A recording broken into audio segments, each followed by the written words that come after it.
Assalamualaikum and good afternoon. Today, we from Group 8 will talk about our system for sweet potato. So, sweet potato is an important crop widely grown by farmer. However, current variety have problems like low yield, disease susceptibility and poor quality. Therefore, improvement through breeding is needed. Okay. We propose recurrent selection, which is involve repeated cycle of selection and crossing. It is suitable because sweet potato has high variability. Many traits like yield are quantitative. It allows continuous improvement under local condition. For selection criteria of potato, first is high yield. The selection potato variety should be able to produce a large amount of tuber per season. This is important to increase farmers' profit and ensure sufficient supply for the market. Number two, disease resistant. Potato should be resistant to common diseases such as root rot, lead blight and bacteria infection. This help reduce the use for pesticide and minimize yeast loss. And number three, tuber quality and eating quality. Tuber quality includes size, shape, skin, color and texture. Eating quality refer to taste, sometimes and suitable for cooking method. Example, frying bowling. This is important for consumer acceptance. And number four is adaptability to local condition. Adaptability to local condition. The potato variety must be suitable for local climate, soil type and environment condition. For example, it should tolerate heat or grow well in specific soil type to ensure good performance. And lastly, number 5 is farmer preference.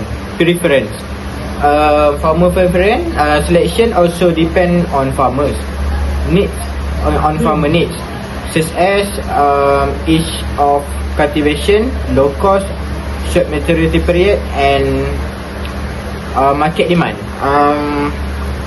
To ensure the variety is practical and profitable to grow.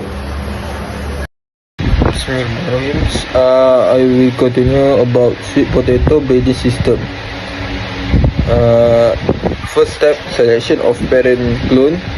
Second, crossing block. Third, seed production. 4, seedling nursery. 5, clonal selection. 6, hill trail. Plant clone in hill plot. Rough selection for yield and other traits. 7, preliminary trial. 8, intermediate trial. 9, advanced trial. 10, on-farm trial. Test the top clone under farmer field condition for performance and adaptability. 11, selection of best clone. Select the best performing and stable clone for good yield, quality and adaptability. 12, recurrent crossing. And lastly, release variety. Put name, release and distribute the best clone as new improved variety to farmer. In conclusion, first one is the recurrent selection is suitable for sweet potato. The method is effective for crop like sweet potato because it allows continuous selection of the best plant. Second, long-term improvement. By repeating the selection process, our generation, the overall quality of the crop improve over time. 3, improve yield. Crop production increase because only superior plants are selected and propagate. And lastly, the product variety adapted to local needs. It helps develop crop variety that are better suited to local climate, soil and environmental conditions. Thank you.